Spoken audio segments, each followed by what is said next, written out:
You are building a home in the village worth 5 million, 8 million, na unaenda huko Christmas too.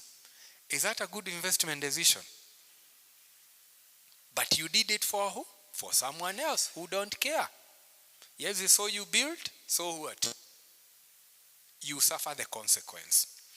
Now, that is usually very deep.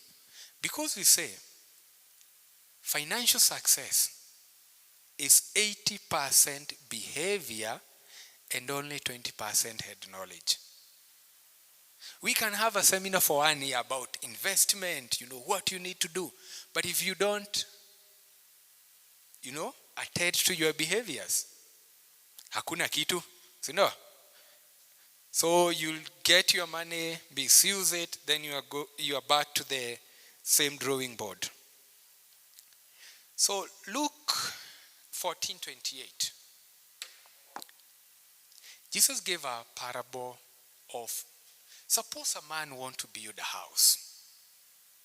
Wouldn't they sit down and plan for it? Otherwise, utajenga na hautaimaliza, and people will start doing what? Laughing at you. Because why? First problem. Probably you wanted to impress people, so you did it without a plan. And now you did not sit down and plan your resources. Okay, I'm going to build this house. This is how much it's going to cost me. And I have that capacity. So ulienda ukaanza. You didn't finish it. 10 years, you have seen these houses. Yeah? I was like, yule alianza this year, 5 years. Hakuweza kumaliza. If you go back to the behavior of such person, there are genuine cases where you start a project, then things just happen, right? These are exemption to the rule, right? So that is why the other pillar is called financial planning. Financial planning is important.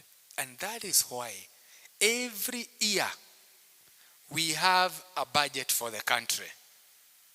Senior? Then every year we have a financial budget for the organization where we work in. Don't we? Every year we have a financial budget for the church. Why do you think that is important?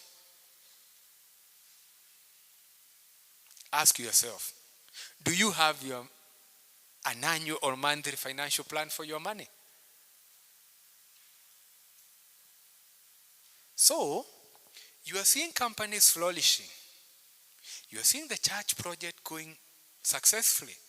You are seeing the country is also planning for infrastructure. Let's not talk about the side shows, yeah? It's because they planned for the resources they had. Because if you don't have a plan for your money, you'll always wonder where it went. Unajua let's keep it real. Kuna wakati unakaa hivi na shangaa, by the way, pesa yangu ilienda wapi? Unaketi chini, okay, I bought this, nikanunua hii. Lakini pesa yangu ilikuwa mingi kushinda what I can write down. We are used to getting our income, then just paying things off. You're just paying. I know I need to pay rent, okay, children's school fees. I need to pay other things. We don't have a priority list. What do I need to cater for first? What needs to wait? Is it important? Is it necessary? Is this thing that I'm going to spend taking me closer to the wealth we were talking about, closer to the future that I envision to have, or is it derailing my process? You have to tell your money where to go. Hiyo ndo tunaita the budget. Budgeting is simple. It's simply being in command, of your money. Telling your money where to go instead of wondering where it went. If you don't budget, you'll not be able to build wealth. Money goes into plan. And if you don't plan, even your dream, It doesn't matter how beautiful it is, it's not going to be accomplished. And that is why, for you to build this house, there is usually a plan first from the architecture. They are going to measure all the angles. Yani, everything is already done before it starts. Any of your don't start using your money without a plan, because you are going to wonder where it went. And they want every guest to come with over 50,000, and it's next month. If you say no, is that a problem? What about someone, the same guy tells you, we want to invite you for Harambee. It will be in 7 months' time. And come with 50,000. Which is better? The 7 months. You can be able to reallocate your resources and also be able to attend to that, because giving is part of our wealth creation, right? So do a budget. A budget is just simple. Take a paper. This is my income. It doesn't matter how much. These are the needs that I want to address every month. Make sure you are left with nothing. Even your savings, weka hapo. Weka hapo. Everything. Such that if Alex comes next week and asks you, by the way, can you lend me 10,000? No, you don't have money. In fact, your money is done day 2. You are broke day 2. Why? All your money is being taken to different areas that you want to address based on your plan. So, plan for your tithe there and plan for your offerings there. Usikuje kulipa offering at, niko na pesa. Plan for it. That will make sure that the house of your father never lacks. Sindio? Is there a problem paying in advance your offerings?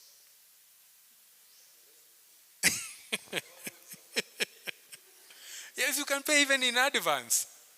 So Mimi, God, you have given me that ability to pre-plan my money.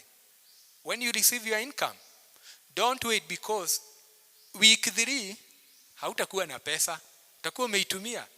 Then you don't have even anything to bring to church. Pay your tithe in time, pay your offerings if you can, even in advance. Kama ugeleta 5,000, itakuwa bado 5,000. Yeah? Paying it every Saturday doesn't reduce it or increase it. Senior, it is the act. That is my giving. I've already given the church what I was supposed to do. So that is the power of planning. Na kutakuwa vitu zina kuja that you had not envisioned. So budgeting becomes a second pillar. Now, the other one is called, let me give you the real name. It's called the debt mastery.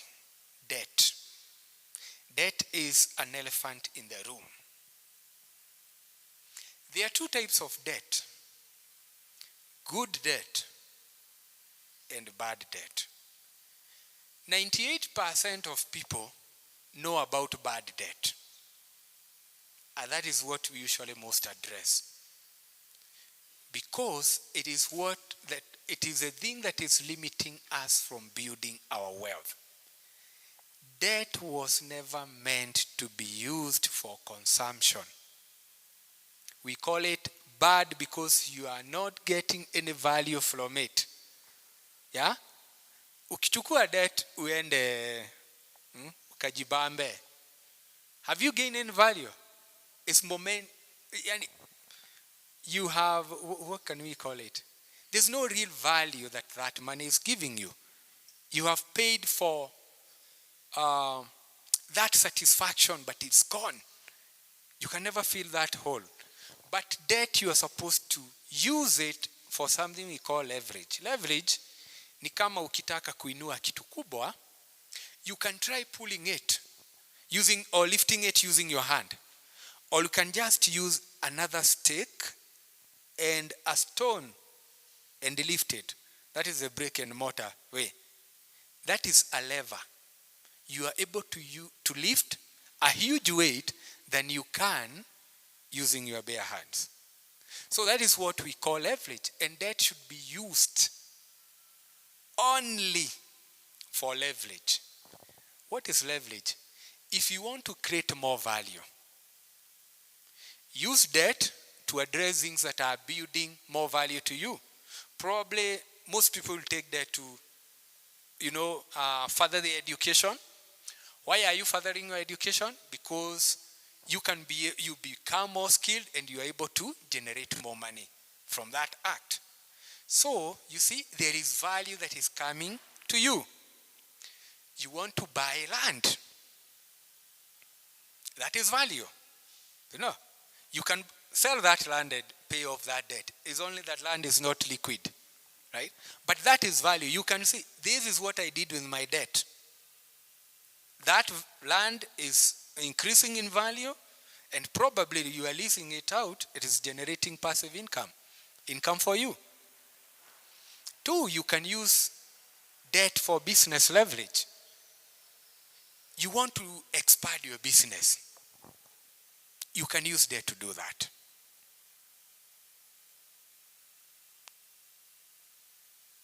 You can buy a taxi to bring you money every day. So debt, in a nutshell, it's supposed to put more money in your pocket. If it's only taking more money from your pocket, we can categorize it as a bad debt, unproductive debt. So ensure that you take good debt. Another thing that we fall short is, where are we taking our debt? Yes, debt is good. You want to start business, and we have said debt is good. Do you go and borrow money from a Shylock? Things will get hot. You have a good idea you want to apply to give you more value. Then unaenda kwa Shylock kuchukua debt. What will that do for you? A Shylock is charging 20% or 30% per month. And your business is new. After you have no idea whether it is going to succeed. Yeah? The profit margin for the first year, you don't make any profit in a business. You're making losses. And now you have this expensive debt that you have to pay. What will that do to your business? You're going to eat your business. You're going to eat your business. Stress levels will start going up. Eventually, your business will go down. Not because you apply debt, but you applied the long debt. What about if you have a friend who lends you 100,000? Hiyo utarudisha after 1 year. That is a good debt. You have 1 year to build your business, and the profits by then will be enough to repay your friend. You go to a circle, 12%. That is better than 30% per month, right? Avoid loan apps for business operations. They are expensive debts. They don't help. In fact, the real intent for loan apps is to keep you in that cycle, because by then you'll be their customer and you are paying punitive interest on that. So that is not good debt for business. Now, the worst thing is, we are using loan app, not even for business. At least, biashara inaleta kitu. We are using it for consumption, to buy clothes, to take our children to school, because we did not plan our income, right? To address our home needs, to even pay rent. So it becomes a loss. Now, there's something we call compound interest. Compound interest is where you plant one seed, one maize seed. What will you harvest? If you hold a seed, a maize seed, can you see a whole plantation from that seed? That is the potential that that seed carries. Because if you plant it and you nurture it, you are going to harvest a whole maize, right? With how many seeds? Let's even give it 200. If you take those seeds and plant them, don't you have a plantation? Give it 2 years. You have a 10-acre plantation from one seed. That is how. What about if you eat that seed? What do you have? What do you see? You eat it, then you start imagining, I have a plantation in your stomach. Eh? That is the power of compound interest. The money you save, the interest start giving you more interest. That is why I usually discourage people from saving in the bank. Banks should only be for transactions. You should save your money where it's growing. Now, someone said, called Albert Einstein. You know what did Albert Einstein discover? Hamjui? Hiyo tunajua. Hiyo tafuteni. Now he said this, compound interest is the eighth wonder of the world. Whoever understood it gains from it. Whoever doesn't pays for it. Loans also charge through compound interest. That is why ukikosa kulipa, hiyo pesa bado inaongezeka pesa. That is how the shallow platforms are like. Right? So if you borrow and apply that money in a wrongful way, it's going to penalize you through compound interest. If you plant, it is also going to reward compound interest. Sawa?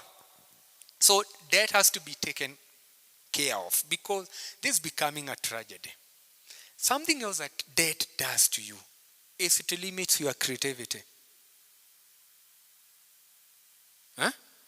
Saizi ukawa, you are here. There is a shop there that you can borrow some water. You are thirsty? Or you can go and look for water. Where will you think? Where will you use your brain more?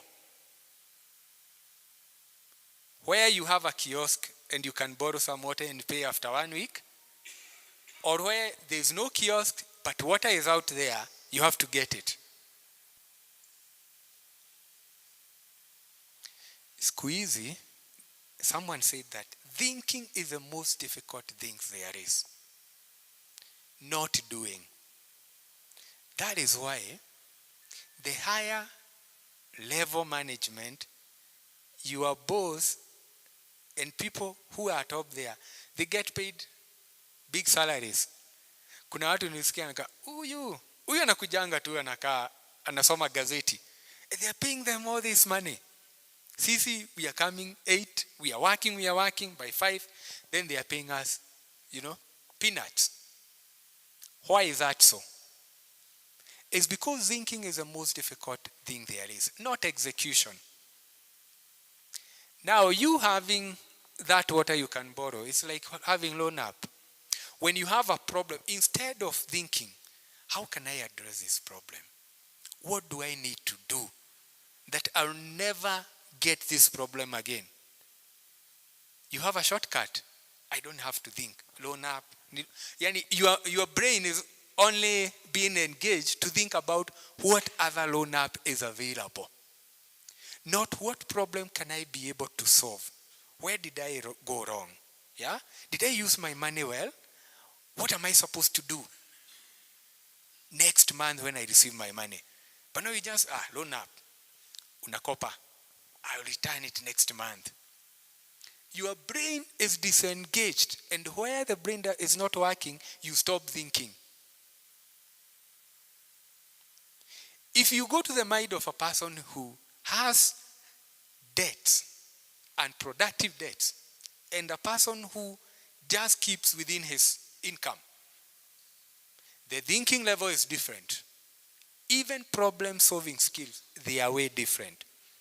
So unaweza amua, will I limit my capacity to think and grow my wealth, or will I just take the easy way out? Right? Of course, we know which is the best way, right? Now, the next one. We have all seen it. Last, when Trump took the presidency of America, what happened to Africa? What was stopped? Donations, eh? Do you know those people who are employed in those NGOs? I know you know several people who are affected. Their salaries stopped.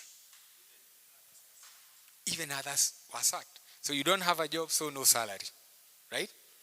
So if it were you, what would you have done? Tujiulize, if I was that guy, you have a family. Remember, NGOs tend to pay high income. So your problems and your lifestyle is also high. Your mortgage is also. Your children are going to high school. Your car is also. Your expectation in society is also. So what would you do?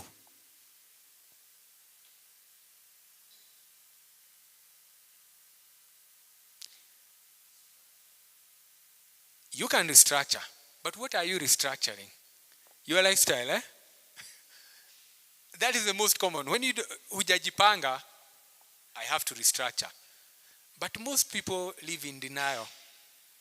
Hapana. All this, let me first maintain. Wanaanza kuchukua loans, to support them as they look for another job. Do we want to be in that situation? Because when you get the other job, the first thing you'll do is to pay the loans that you spent without any returns. So there are also other kind of people who had already prepared for that. We want to be those people who had prepared. How do you prepare? There's something called the rainy day fund. I mentioned this, our grandmother and our mothers, kujiwekea kakitu. You need to start, it's called an emergency fund. Emergencies are not a matter of if they happen, it's when they happen. Your car can have a tire burst. It can break down. What do? Pesa ulikuwa umebudgetia. We said we did our budget. We assigned all our money to activities. What do? Either you borrow, or if you had an investment, unasema tutarudisha. You kill your investment. Then you're going to reverse it, right? An emergency fund, it's supposed to secure you when trouble comes, because it will come. Your child will get sick. You might lose that job. Your car will get some problems. When you don't have money, that is when something will happen at home and you'll need to go there. What will you do? We said, let's stop thinking about debt, addressing our daily problems. Let's think of a more stable and sustainable way, an emergency fund. So, it is an emergency for you to have an emergency fund, because an emergency is likely to happen. Najua hapa, in this year 2025, a lot of emergencies have happened in our lives. And we have addressed them using, one, our savings we had secured. Now that savings, even if you did not know it's an emergency fund, it's an emergency fund. But now what you can do is, you're supposed to have at least 3 months of your basic lifestyle needs secured somewhere. We usually advocate for 3 to 6 months secured somewhere, such that in 3 months you can be able to, think about something and turn around. If you lose a job, 6 months are enough you're taking care of yourself. No one will even know you lost a job because your family needs are being taken care of. Yeah? You can still drive the car you were used to driving. Your children are also going to the school fees. So, before you go to Laikipia and buy land, first take care of your emergency fund. Because if an emergency happens and you had other investment, either you are going to, in fact not either, you are going to kill or break the bank, you withdraw, wipe all your investment to live on it. But if you have an emergency fund, your investments are already secure. And in 6 months, you'll have turned around. Everyone should have an emergency fund. It's just a matter of how big it is. The higher you go, the bigger the emergency fund. That will address your daily emergencies that life can throw at you. Hapo tuko sawa? That is very, very important. It is going to change your life, an emergency fund. It gives you peace of mind. Even businesses should have emergencies fund. We call it safety lading. There are seasons where you know as a businessman, business is bad. Sasa, you know business is bad. What other revelation do you need? That during the month of July to September, we have 3 bad months that we usually even struggle with paying the salaries. But during November, October to December, we usually make supernormal profits. Take part of that profit and secure it for when days are bad. We were taught this by Joseph from the Bible. 7 years of, and 7 years of what? So, you are not an exemption. It will come. So, jipange. When things are going well, that is the time to safeguard your financial house. Number 2, I usually call it the safety vault, which starts with an emergency.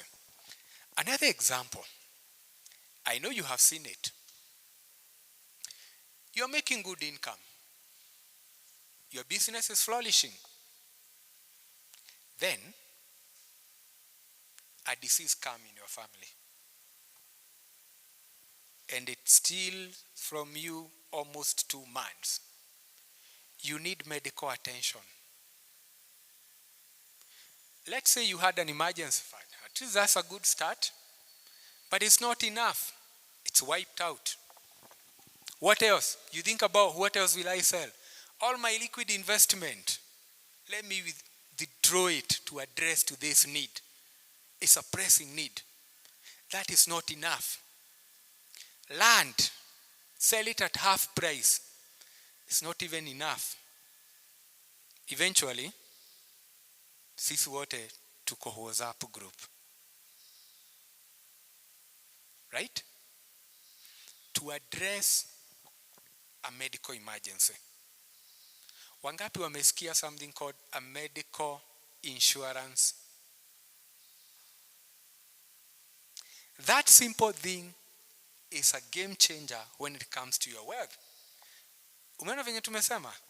You had investment with you. You had the land, properties sold at half price to save a life. A medical emergency, especially inpatient, you need to secure one for your family. You only need to pay probably 50,000, 20, they are different. From 20,000 you can get that per year. But your family will be protected per person, right? But you better use 100,000 than how many million? Than 3 million. So these are disruptors of our life. But they are solutions, but either we don't know or we ignore. Tunasema, hii kitu, siwezi kuwa mgonjwa. No one has ever been to the hospital from my family. Another one, something we call critical illness and disability. Let me just address critical illness. Cancer, stroke, kidney failures, coma, paralysis. These are theft to our wealth. And you are not, there's something you can do about it. Getting something we call critical illness cover.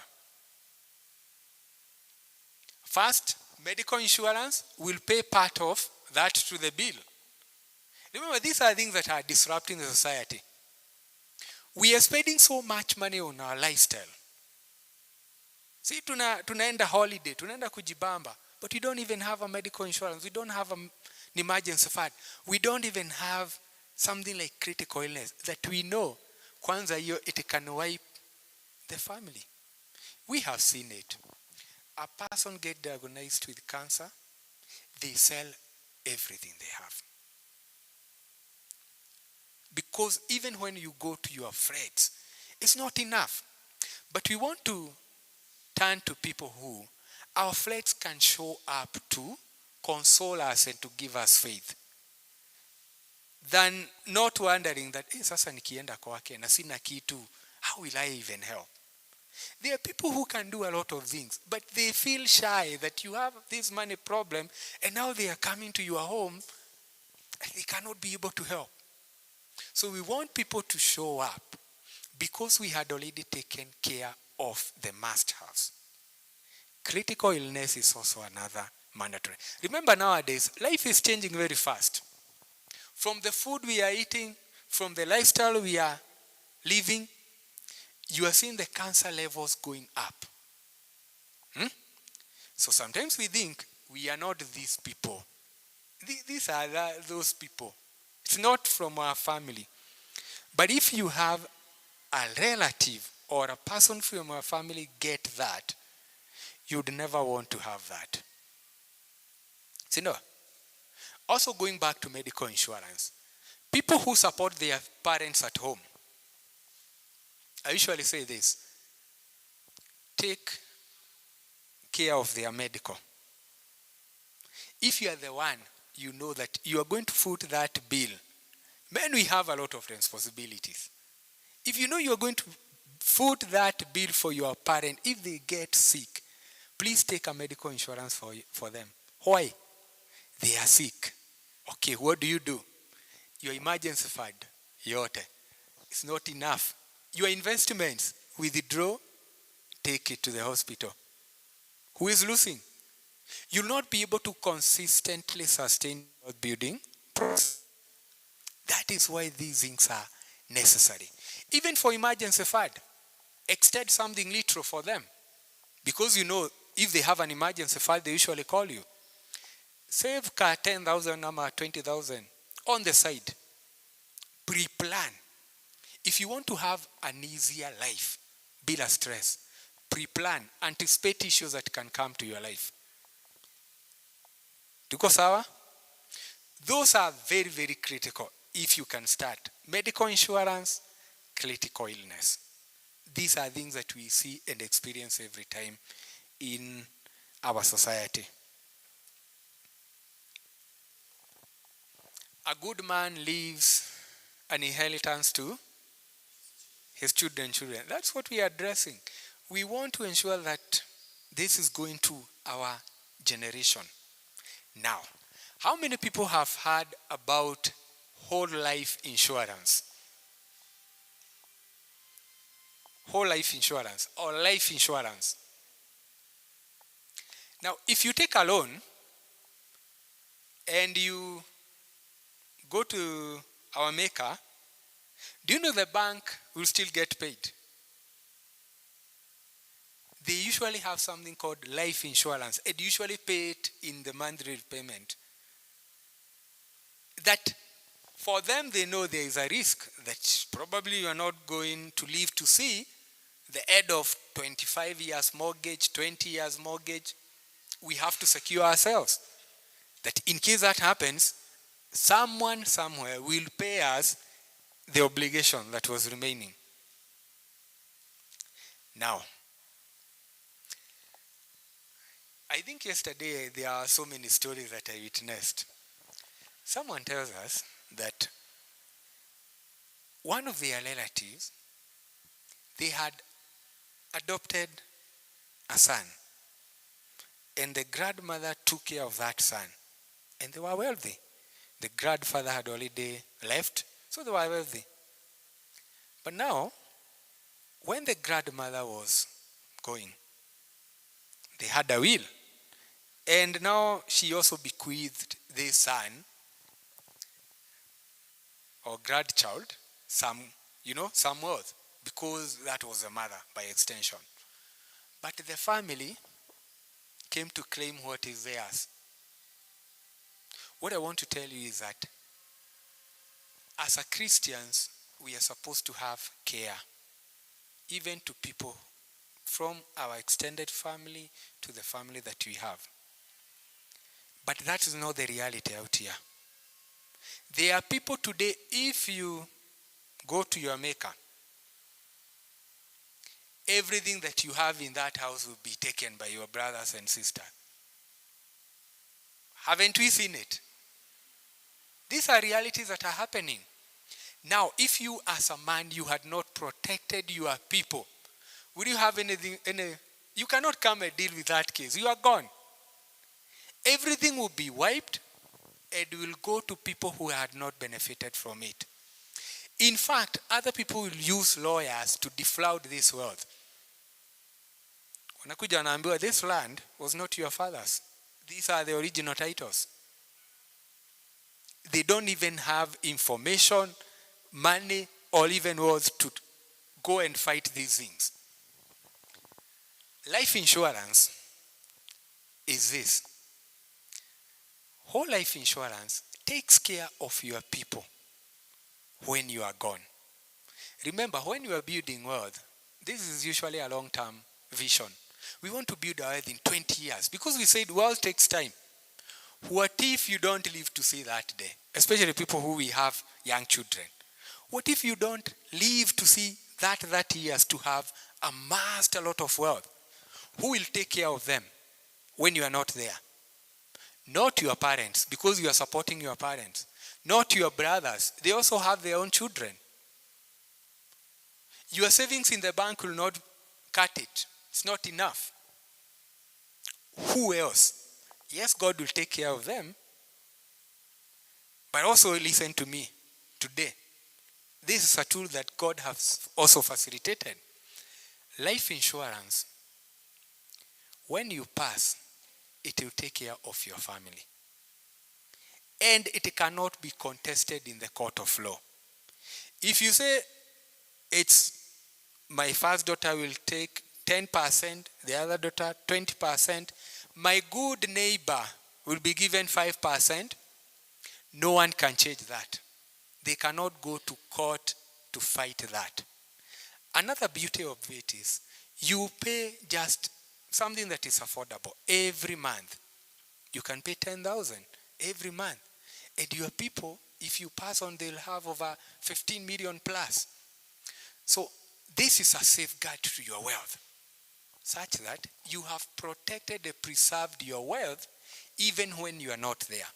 And even if when you are there, it still remains with you. When you pass on after 120 years, you still leave that legacy to your family or, whoever you want to benefit. So that is very, very important. I know my time is going. All right, we're almost there, eh? Yeah? It's finished. Oh, it's finished. Let me touch just this one. Retirement. Retirement is one of the pillars. I've left one pillar called knowledge, how to take care of your children and education. But retirement, remember as a man, no one is coming to save you. Only God. And that is why you are here, so that God can impact you through counsel. When you retire, tumeona is like society data. Your wife can go and live with your children. Wewe uko peke yako. You cannot go and live in your daughter's home. You need to take care of yourself as early as possible, especially we young people. We have that time factor. We have that time power. That if you start saving something little every now, by the time you are retiring, you'll have to eat when you are old. Hatutaki ati even when your grandchildren come to your home, you don't have anything to give them. Jipange sai. When the sun is shining, because you are getting old. We cannot pray against that. It's going to happen. And when it happens, you better have something reserved for yourself to eat. So I think the whole thing it was a huge and expansive area of personal finance.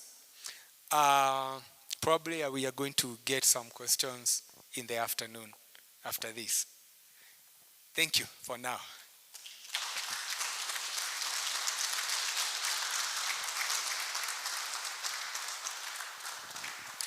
Thank you, Mr. Alex. We can appreciate him better.